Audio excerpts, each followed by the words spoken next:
Ito'y balitang masaya, malulubos, suminala sa ating Kristo, buwan siya.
Noong panahon iyon, iniutos ng Emperador Augusto na magpadala ang lahat ng nasasakupan ng imperyo ng Roma. Ang unang papapadala ito'y ginawa ng si Serenio, ang gobernador ng Syria. Kaya umuwi ang bawat isa sa sariling bayan upang magpadala.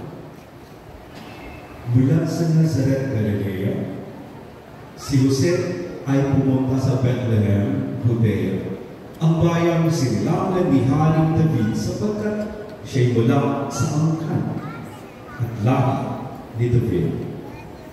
Kasama niya umuwi upang magpatalanin si Maria na kanyang magiging asawa na noon ay kagampan. Samantala, naroon sila. Dumating ang oras ng panganak ni Maria at isinilang niya ang kanyang panganay at ito'y lalaki. Pinalot niya ng labinang sanggol at iniligang sa isang sabsaban sapagkat wala ng lugar para sa kanila sa bahay ng Hallelujah. Sa lupain din niyaon ay may mga pastol na nasa kanan nagpupuyat sa pagbabantay ng kanilang mga tupa.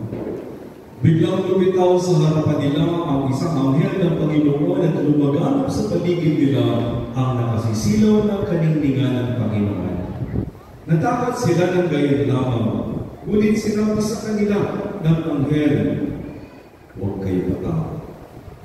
Ako'y may dalang mabuting balita para sa inyo, na magtutulot ng malaking kagalakan sa lahat ng tao, sapagkat isinilang ngayon sa bayan ni David ang inyong tagapagligtas, ang Kristo Panginoon." Ito ang palatandaan. Matatagpuan ninyo ang isang sanggol na nababalot ng lampin at nakahiga sa sabsaban. Biglang lumitaw sa tabi ng anghel ang isang malaking hukbo ng kalangitan na nagpupuri sa Diyos. Papuri sa Diyos sa kaitasan at sa lupa'y kapayapaan sa mga taong kinalulungkutan niya. Ang mabuting balita ng Panginoon.